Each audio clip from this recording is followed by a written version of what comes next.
ஸ்ரீ வாராகி, என் அன்பு குழந்தையே, என்ன வேணும் உனக்கு?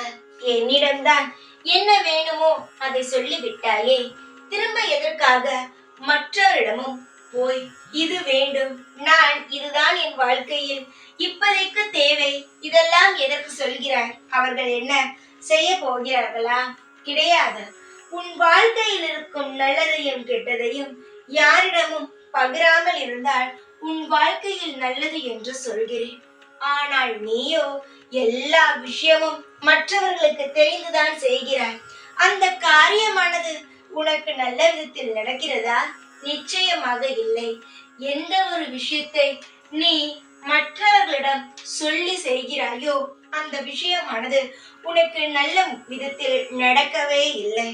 நீ அதை இன்னும் புரிந்து கொள்ளவும் இல்லை. உன்னுடைய வாழ்க்கையில் நீ எல்லா விஷயத்தையும் மறைமுகமாக செய். அப்பொழுது உனக்கு நிறைய வெற்றிகள் வந்து குவியும். உன்னுடைய ஆசைகள் என்னவோ அது எனக்கும் உனக்கும் மட்டும் தெரியட்டும். அதை விட்டுவிட்டு மற்றவர்களுக்கு அது தெரியும் பொழுது கண் திருஷ்டியானது படும். இவ்வளவு ஆசைப்படுகிறார், இவளிடம் என்ன அதற்கு தகுந்த பணம் இருக்கிறதா என்றெல்லாம் கேட்பார்கள். அதனால் சொல்கிறேன், என்னுடைய தங்கமே, உன்னுடைய ஆசைகள் என்னவோ அதை என்னிடம் சொல். நிச்சயமாக அதற்கு என்னென்ன செய்ய வேண்டுமோ அது அனைத்தையுமே நான் செய்வேன். உன் வாழ்க்கை முழுவதும் நான் உனக்கு துணையாக இருந்து அனைத்து விஷயங்களையும் நல்வழி நடத்துவேன். தைரியமாக இரு. எப்பொழுதும் இந்த வாராகி ஆகிய நான் உன் கூடவே இருப்பேன். ஜெய் வாராகி.